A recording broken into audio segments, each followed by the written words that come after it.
မင်္ဂလာပါခင်ဗျာဒီနေ့ဒီအခြေခံအင်္ဂလိပ်စကားပြောကောင်းလုံးစာတင်ပြမယ် Okay are you ready all right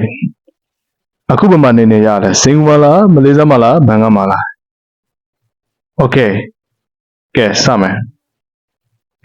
ပထမဆုံးတစ်ခုကဘာလဲဆိုတော့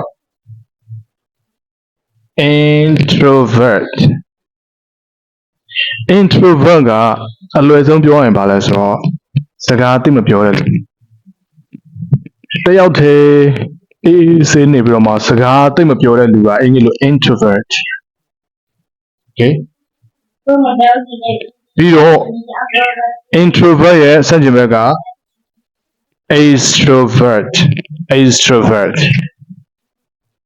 extrovert ကလူမှုဆက်ဆံရေးကောင်းတယ်ဟုတ်လားပြီးတော့အမြဲတမ်းတွက်လဲတယ်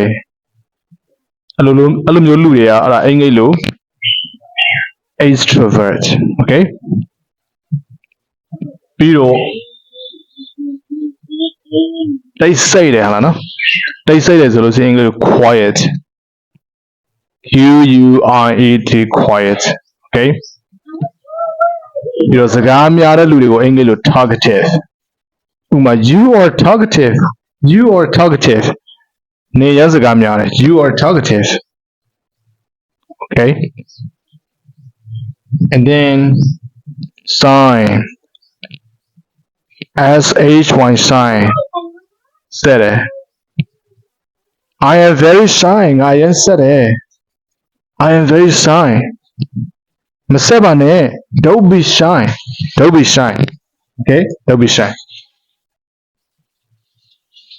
ပြီးတော့အပေါင်းအသင်းများတယ်ပေါ်ရွေတယ်ဆိုလို့ရှိရင်အင်္ဂလိပ်လို friendly friendly ဥပမာ you are friendly နေပေါင်းအသင်းများတယ်ပြီးတော့ခါ is it တိတ်ဆိတ်တော့ research ဒီစကားကတိတ်တုံများနော်မှတ်ထားလို့ရနောက်တစ်ခုက outgoing ဆိုတာပင်လင်းတယ်လူစစရေးပိုးတယ်ဒါလူတွေရဲ့အကျင့်စာရိတ္တလူတွေရဲ့အနေထိုင်ကိုဖော်ပြတဲ့စကားလုံးတွေ outgoing ဥပမာ you are very outgoing နေကအပေါင်းအသင်းဆိုင်ရေးရမ်းများတယ် you are very outgoing တင်းငိမ့်တယ်အေးတယ်ဆိုလို့ရှိရင် calm ဟုတ်လားနေကရမ်းအေးတာပဲ you are very calm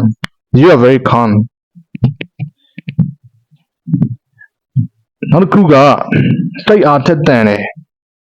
အမြဲတမ်းစိတ်အားထက်သန်တယ်အမြဲတမ်းအင်ပြည့်အားပြည့်နဲ့အင်္ဂလိပ်လို energetic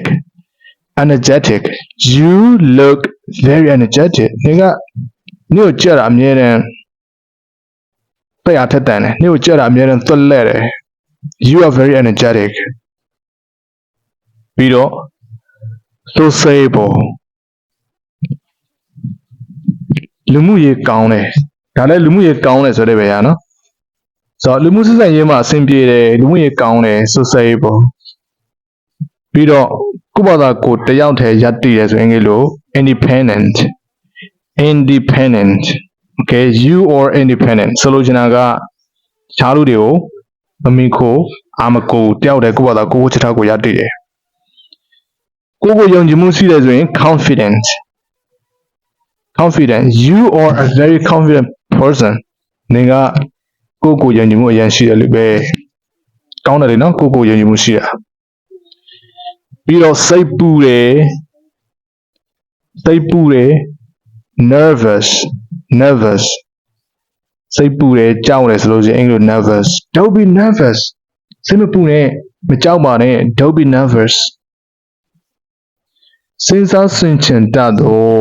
reflective